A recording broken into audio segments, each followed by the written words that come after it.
Abra a tua Bíblia aí, queridos, em Mateus 6. Mateus no capítulo 6, Evangelho de Jesus Cristo. Amém. Mateus 6. Apenas 2 versículos. Amém. Nos coloquemos em pé. Assim nos diz a palavra do Senhor, Mateus 6, 22 e 23. São os olhos a lâmpada do corpo. Se os teus olhos forem bons, todo o teu corpo será luminoso. Se, porém, os teus olhos forem maus, todo o teu corpo estará em trevas. Portanto, caso a luz que em ti há sejam trevas, que grandes trevas serão. Amém. Meu Deus, obrigado, Senhor, pela tua palavra lida, Senhor. Nós queremos tomar posse dela, porque há um propósito eterno do Senhor para nossas vidas, que nós possamos ser luz do mundo, Senhor, e sal da terra. E tudo, Senhor, que está fora do teu propósito na nossa vida, nós entregamos a ti e declaramos: reina sobre nós, Senhor. Vem, Espírito Santo, sobre a nossa vida, fala conosco. Nós santificamos a nossa vida, em especial os nossos olhos, para te servir, em nome de Jesus. Amém. Você pode se sentar dando glória a Deus por esta palavra. Amados, olhos maus. O que são os olhos maus aí relatados para nós nesse texto em Mateus 6, 23? E é interessante, querido, que esse versículo de Mateus, aparentemente ele é um pouco difícil para a gente entender, pelo fato dele destoar do sermão da montanha, do qual ele está aí inserido. Antes desses 2 versículos, em Mateus 6, 19 e 21, está o conhecido ditado sobre acumular tesouros na terra. Não acumulei para vós outros tesouros sobre a terra, onde a traça e a ferrugem corrói, onde os ladrões escavam e roubam, mas ajuntai para vós outros tesouros no céu, onde traça nem ferrugem corrói, e onde ladrões não escavam, nem roubam, porque onde está o teu tesouro, aí estará também o teu coração. E depois do texto que nós lemos, Mateus 6, 24, fala sobre servir a Deus pelos recursos, pelo dinheiro. Ninguém pode servir a 2 senhores, porque ou há de aborrecer-se de um e amar a outro, ou se devotará a um, desprezará o outro. Não podeis servir a Deus e as riquezas. Portanto, as palavras antes e depois do texto que nós lemos, de Mateus 6, 22 e 23, lida com tesouros e dinheiro. Na verdade, queridos, o primeiro poderia fluir muito bem no segundo, se simplesmente ele for deixado de fora a intervenção que está nesses 2 versículos de Mateus 6, 22 e 23. A essência que o Senhor queria dizer é entesourar Deus no céu, não o dinheiro na terra. Porque não se pode servir a 2 senhores, a Deus e a mamon, e ao dinheiro. Então por que Jesus liga essas 2 palavras sobre o dinheiro e Deus com uma frase sobre olho bom e olho mau? O que uma coisa tem a ver com outra? O que o Jesus está tentando dizer? A chave para nós, querido, entendermos esse texto e aquilo que o Senhor quer falar para nós nessa noite, está em Mateus 20. Abre aí, querido, Mateus 20, versículo 15. Mateus 20, 15. E aí aquilo que aparentemente estava confuso vai se tornar aí claro para nós entendermos. Mateus 20, 15 diz assim: ou não me é lícito fazer o que quiser do que é meu, ou é mau o teu olho porque eu sou bom.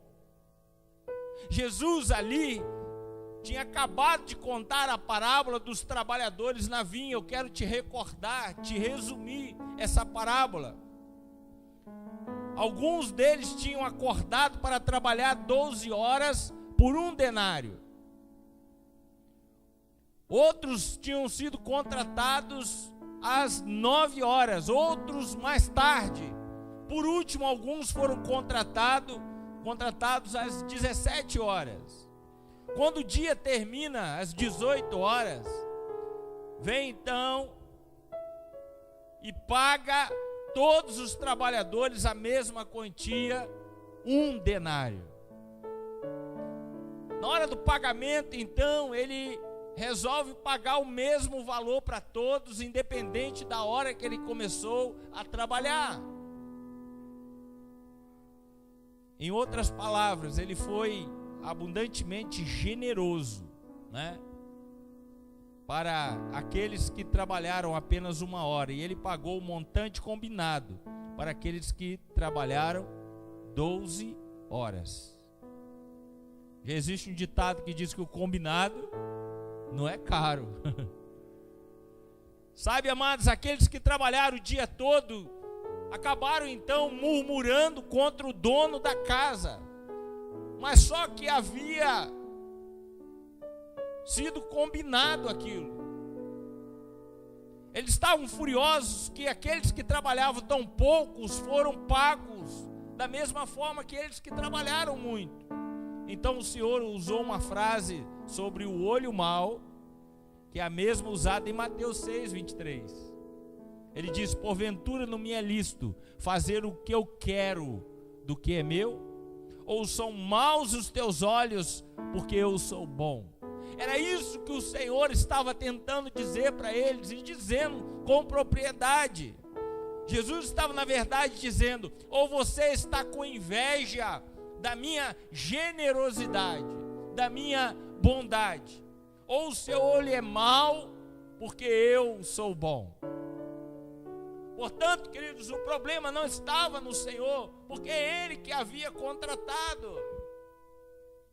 E o dinheiro era dele, ele pagava a quantia que ele achava que deveria pagar, mas não deixou de pagar aquilo que havia sido combinado.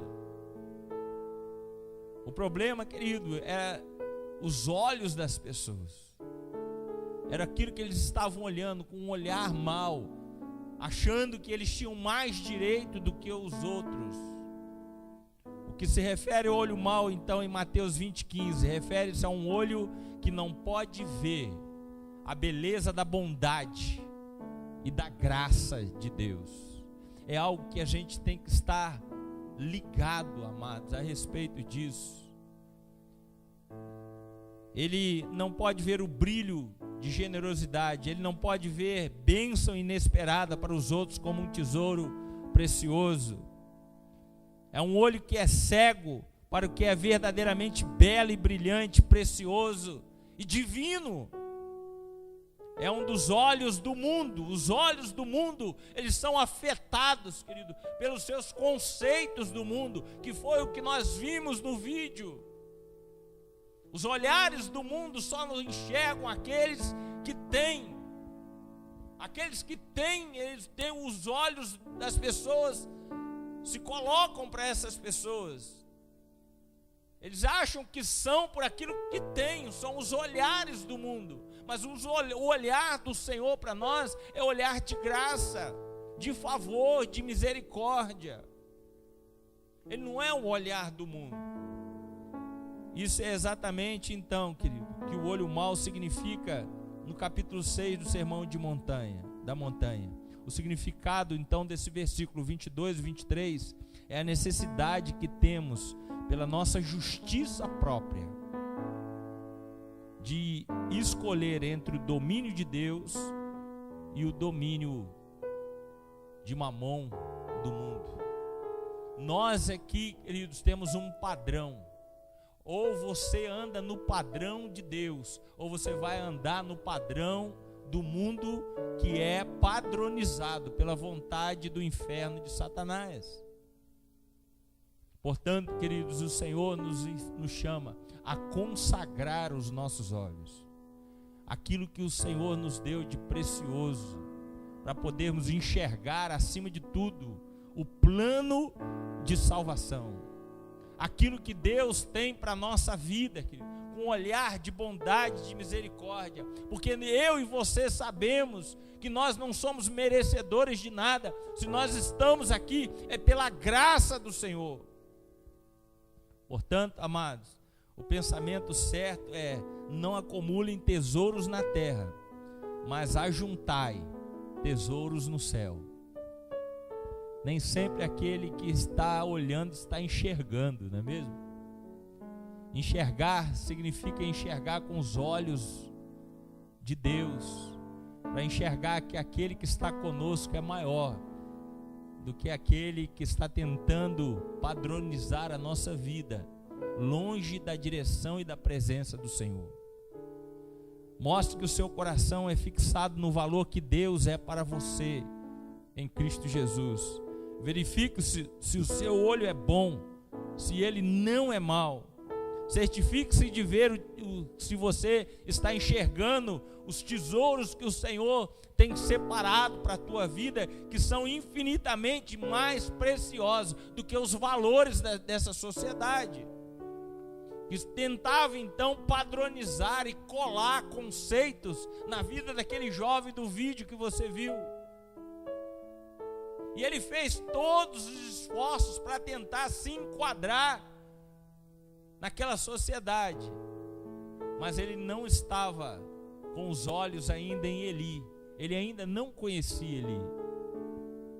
Conhecer Eli, querida, é conhecer a Deus, é conhecer a Jesus. E quando nós conhecemos a Jesus, o aceitamos como Senhor e Salvador da nossa vida, querido, toda a nossa vida é consagrada a Ele. Um dia tentaram padronizar Jesus, pelo fato de vê-lo realizar milagres, curas.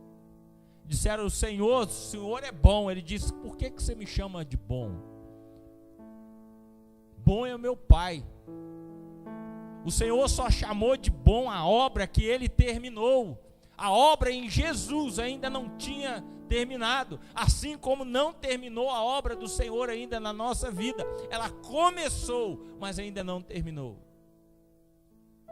Portanto, queridos, nossos olhos têm que estar todos os dias consagrados ao Senhor. Mas por que isso, pastor? Porque se os seus olhos forem bons, todo o teu corpo será bom. Se os seus olhos forem bons, querido, você vai começar a olhar para essas pessoas dos quais você orou no começo do culto, com um olhar de graça, de favor e de misericórdia, e entender que essas pessoas ainda não encontraram com Ele, que eles precisam de intercessão, eles precisam ter os olhos abertos, os olhos espirituais abertos. E quem é que vai interceder por eles? Somos eu e você, querido, que somos chamados a interceder por essas vidas, até que a obra do Senhor venha sobre ele, até que os olhos do Senhor sejam abertos na vida dele, e ele comece a enxergar num outro paradigma, comece a enxergar o plano de salvação para a vida dele. A responsabilidade, querido, é colocado sobre a igreja do Senhor.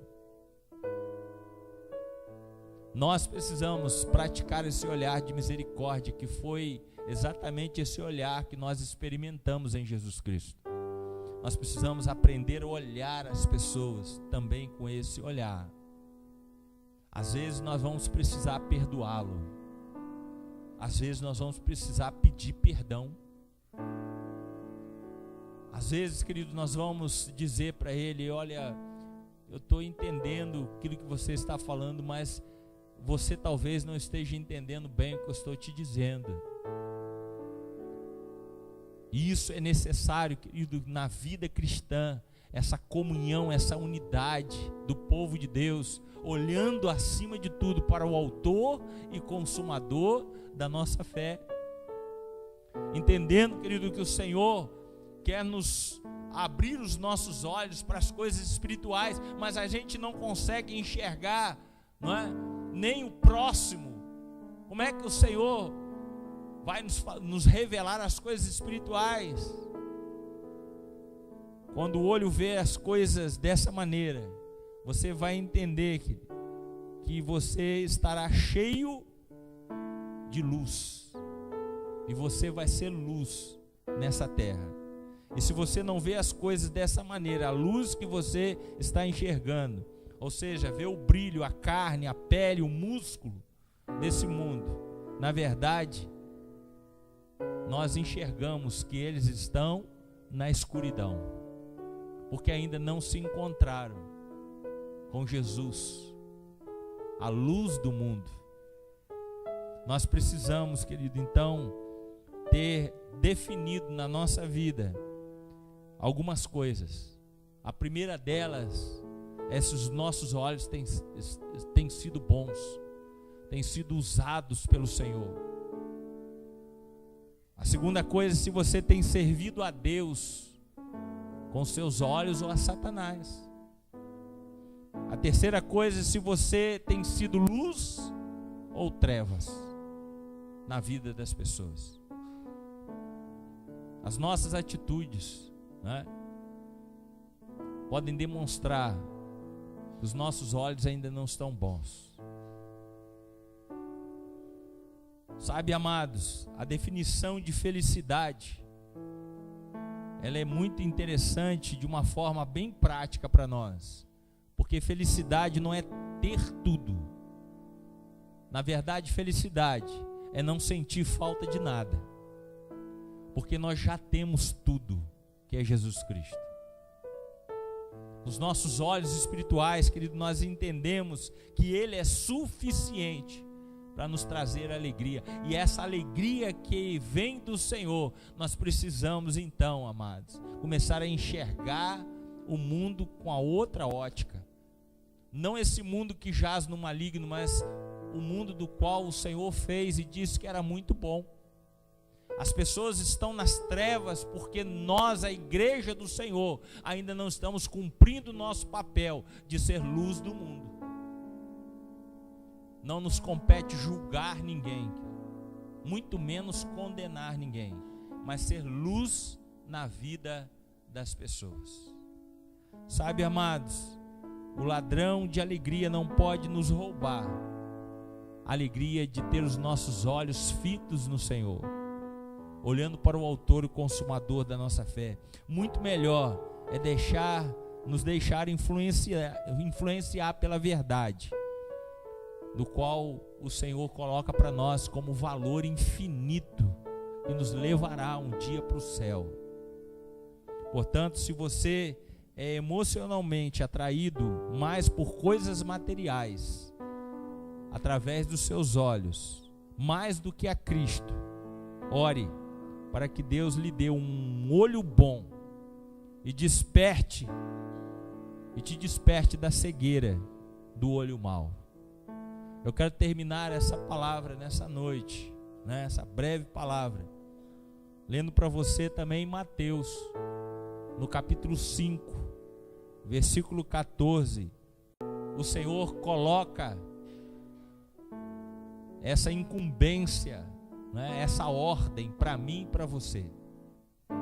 Ele diz em Mateus 5,14: vós sois a luz do mundo, e não se pode esconder uma cidade edificada sobre o monte. Que responsabilidade, querido. Que responsabilidade o Senhor coloca em nós, de termos nossos olhos de Jesus, olhar de graça, de misericórdia, de favor. Um olhar que nos faz, querido, enxergar o perdido e ver nele alguém que precisa de salvação. Olhar para aqueles que nos perseguem, que são colocados como nosso inimigo, e enxergá-lo como amigo e amigo de Deus. Que aquele que nos persegue hoje, amanhã vai estar conosco, adorando ao Senhor na beleza da sua santidade. Portanto, o Senhor nos convida nessa noite a ter olhos santificados,